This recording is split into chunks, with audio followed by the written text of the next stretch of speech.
I'm here at Fresno Flats Park in Oakhurst to check out Mountain Heritage Days.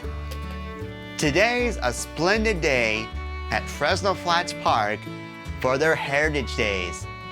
A wonderful time to check out vendors and learn the unique story of this community. If you want to learn more about Fresno Flats, check out our video when we talk about the history of Oakhurst, California. Anyway, to start things off, let's have a pleasant chat with Tom Wheeler. I'm here with Tom Wheeler. Tell me what you love about Fresno Flats. Just being here. Is there anything in particular? Well, probably the most particular is the Taylor house. A very good friend of mine who is gone now, Dwayne Jones. We went to high school together and we worked together and we did a lot of things together. Well, his mom was actually raised in that cabin when she was a little girl up here.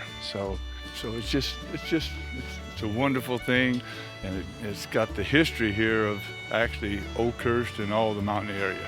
It's just not Oakhurst, it's all eastern Madera County. After that pleasant chat, we'll take a nice fun tour of the place during this wonderful event, starting with the Taylor Log House. This room is a great showcase of life within a house like this that were common within the area. Originally built by Mr. and Mrs. Taylor, this cabin was located near what is now east of the high school football field until it was moved here and restored by volunteers in 1981. But it's not the only room within this structure worth showcasing. This other room is dedicated to the early history of the Sierra National Forest's operation within the area. The next part of the tour is the Larimore Lyman House, built in the 1870s. Constructed by an early merchant named Robert Larimore, this house was constructed without studs in a fashion once common in the mountains. Inside this house, we were given a tour by one of the docents to learn what was life like in a house like this. Whether it's the chores or the entertainment the owners would have had while living here. And this included a nice record player that would bring music into the house.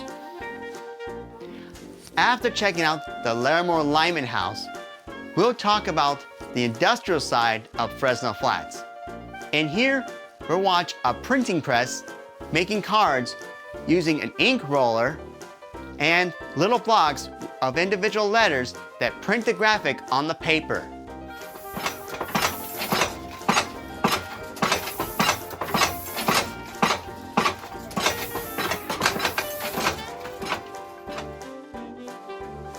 But it's not just the printing press worth highlighting.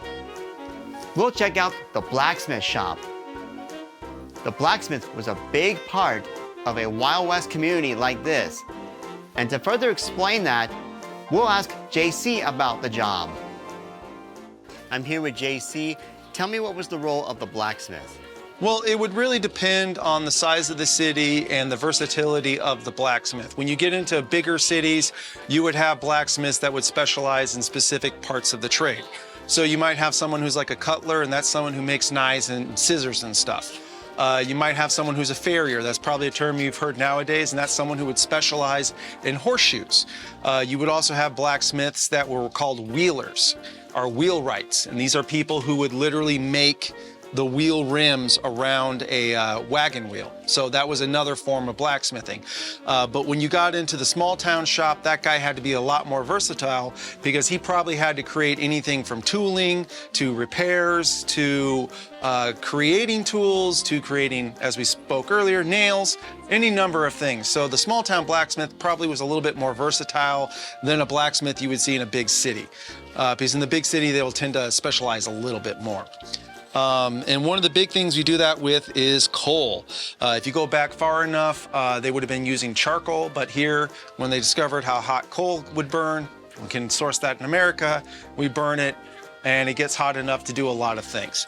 The biggest thing we want to do is when you see the colors, anything above about 1500 degrees Fahrenheit is the metal becomes non-magnetic, but also becomes very soft, almost like clay. And that way, using hammer and tongs, we can manipulate the steel into various shapes, you name it.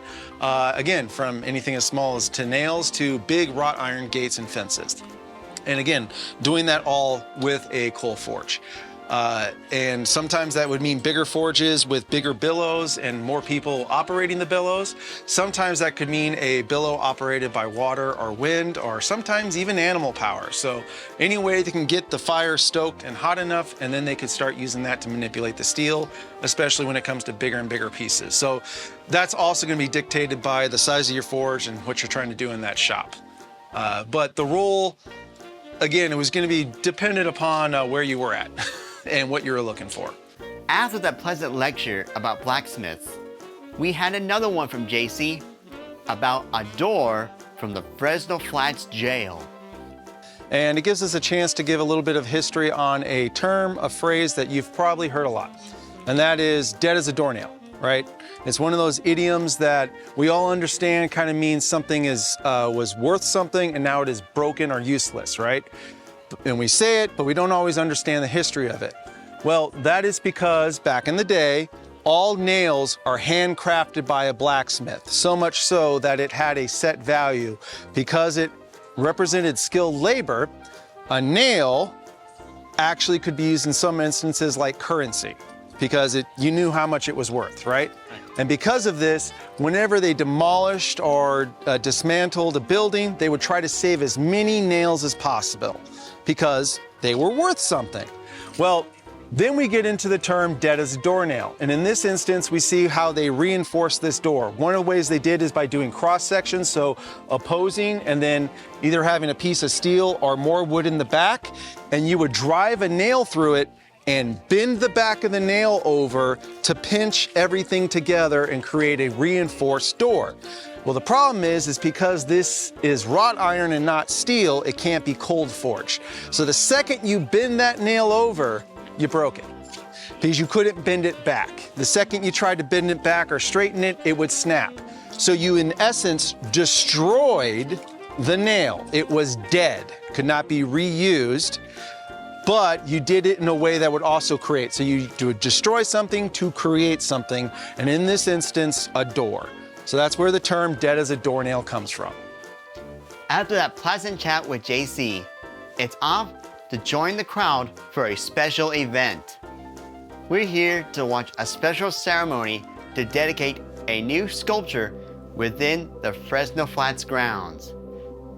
This statue was carved by native artist Alex Lewis from the Cheyenne River Sioux tribe in Eagle Butte, South Dakota, and is a great representation of the tribes within the state of California, including the local Miwok people.